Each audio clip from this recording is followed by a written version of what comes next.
a huge part of my diagnosis and my journey has been neurological Lyme. And so really, like, I would have doctors look at me and say, like, that's all in your head, you're crazy, you're, you know, insane, whatever, and made it feel like I had these, you know, different, like, mental health disorders. When truthfully, it was this biological, you know, infection that was happening, but they couldn't point that out to me. So anyways, for the last 4 years working with her, been on a very intense protocol regime, and it's absolutely had its hard times, for sure. It's not been easy in any way, but I'm doing a lot better now. I'm really, really grateful and blessed to be able to say that. And we're just so excited to be here and to share this story. And yeah. I too thought I was going crazy. I mean, when you're worried about your child possibly passing away, and I'm serious about that, and dealing with the doubt of medical doctors who dismiss you as you're advocating for your loved one, and insurance companies, because unfortunately a lot of the treatment is not covered by insurance companies. And I hate to say it, but we had doubt, as everybody does, from family members, because it's confusing, and friends. And Addie has been incredibly strong because her treatment has been completely brutal, but necessary. And we're just really grateful that she is better. Everyone can get better with the right resources. And we're just so grateful to have been able to do this project at the same time in order to raise awareness. Yeah, absolutely. More than anything, we just hope that this film increases awareness on chronic Lyme disease and reminds all of you out there that you're not alone, patients and caregivers alike. We're here. There's a community. We all need to support one another because it's hard enough to battle a disease, but to have to battle the entire medical care system and insurance companies and everything on top of it, that's just, no one should have to go through that.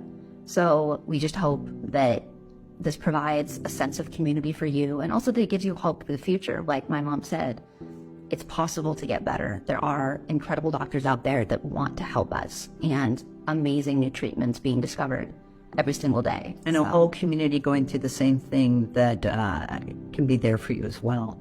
Yes, absolutely, to validate all of your feelings, because everything that you're going through and feeling is 100% real. I want to thank you for joining us to chat about I'm Not Crazy, I'm Sick. The sneak peek is starting now, and we hope you'll see the full film when it releases on multiple platforms on May 30th.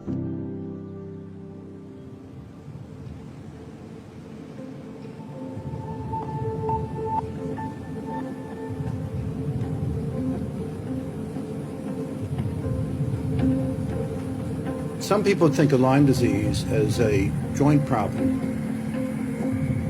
That's actually how Lyme disease was discovered. It was discovered by an outbreak of arthritis in children and young adults in the 1970s in a town called Lyme, Connecticut. And since then, it's spread geographically over time, really relentlessly.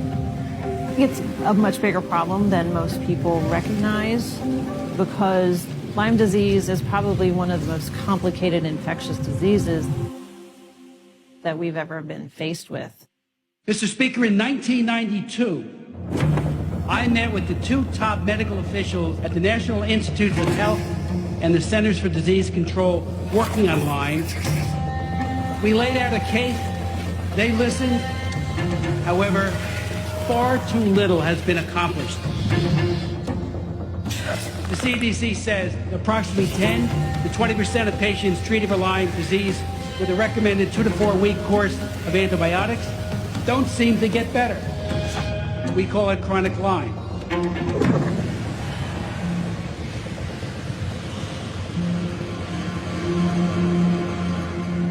There have been far too few studies. There needs to be those studies.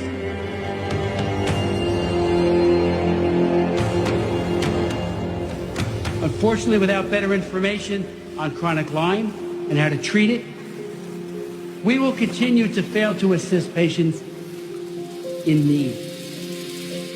The hardest part of this journey is to be judged by the way you look instead of the way you feel.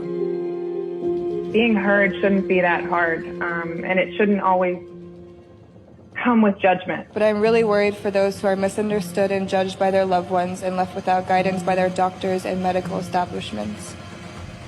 People are becoming disabled, some are dying, and this isn't a rare event.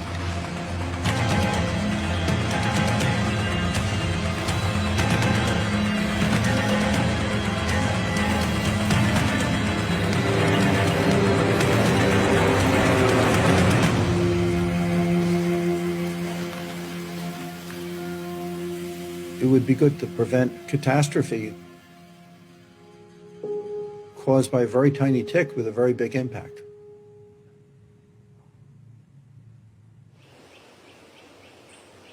Lyme disease is an infectious disease.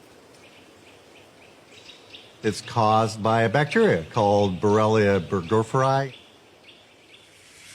That infection occurs after tick bites. It typically occurs in the spring and summer, but can occur throughout the year. If you look at the number of annual cases in the U.S. alone, Lyme is definitely a public health crisis.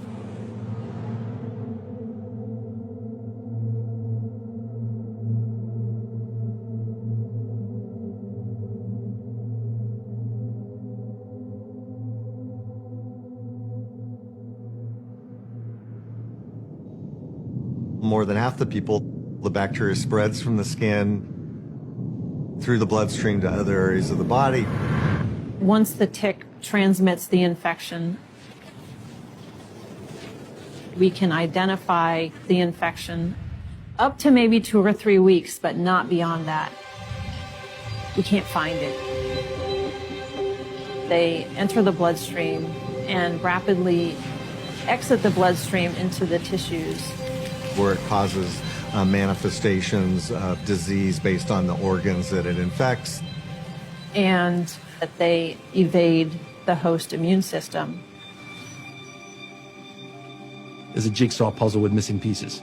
Jigsaw puzzle piece number one that's missing is proper diagnosis.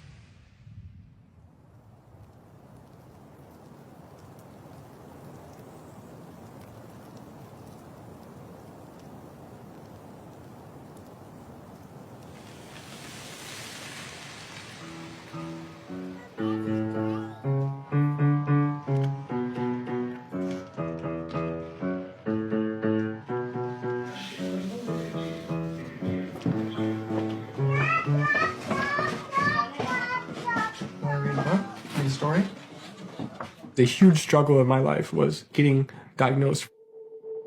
For years, I knew something was wrong with me.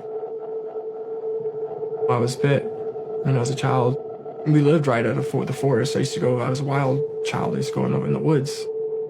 There was a time where I remember, it's a little bug. I mean, when you're a little kid, you just like yank it out and flick it. You know, I just recently got diagnosed like a couple years ago, and like I'm worried that, you know, my kids will have Lyme. So tomorrow we're going to get the tests for the kids and for Leah. You're gonna eat lunch? Well, you gotta get your blood drawn, honey. Is that what you're nervous about? Oh, I'm not even nervous. I mean, last time I... Okay, well, let's go. Let's go to bed then. I'm not killing me. Okay. It's unicorn. I'm worried that, what if they got as bad as me?